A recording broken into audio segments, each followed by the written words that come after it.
Studi kasus 3. Di kota Banda Aceh, dalam suatu forum formal, seorang pengusaha asing ingin menjelaskan hasil studi kelayakan untuk berdirinya sebuah perusahaan multinasional Indonesia. Di tengah-tengah acara presentasi berkumandang azan untuk sholat zuhur. Beberapa peserta keluar ruangan secara bersamaan, sehingga peserta yang ada dalam ruangan tersebut menjadi semakin berkurang. Bagaimana Anda sebagai tuan rumah acara tersebut menanggapi kondisi ini?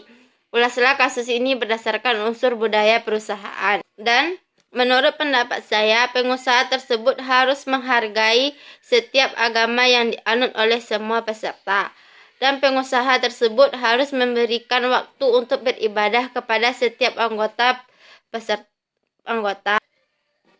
Karena pada dasarnya etika adalah standar atau moral yang menyangkut benar atau salah, baik atau buruk. Dalam kerangka konsep etika bisnis, terdapat pengertian tentang etika perusahaan, etika kerja, dan etika perorangan yang menyangkut hubungan-hubungan sosial antara perusahaan, karyawan, dan lingkungannya. Perilaku yang etis berkembang dalam perusahaan menimbulkan situasi saling percaya antara perusahaan dan stakeholder yang memungkinkan perusahaan meningkatkan keuntungan jangka panjang.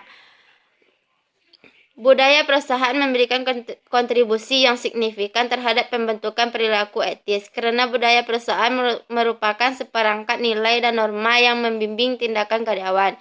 Kebijakan perusahaan untuk memberikan perhatian serius kepada etika akan memberikan citra bahwa manajemen mendukung perilaku etis dalam perusahaannya. Dan terdapat 3 faktor utama yang memungkinkan terciptanya iklim etika dalam perusahaan. Yang pertama, terciptanya budaya perusahaan secara baik. Kedua, terbangunnya suatu kondisi organisasi berdasarkan saling percaya. Dan ketiga, terbentuknya manajemen hubungan antara pegawai. Iklim etika dalam perusahaan dipengaruhi oleh adanya interaksi beberapa faktor, yaitu faktor kepentingan diri sendiri, keuntungan perusahaan, pelaksanaan efisiensi, dan kepentingan kelompok. Penciptaan iklim mutlak diperlukan meskipun memerlukan waktu, biaya, dan ketekunan manajemen. Dalam iklim etika, kepentingan stakeholder terakomodasi secara baik karena dilandasi rasa saling percaya.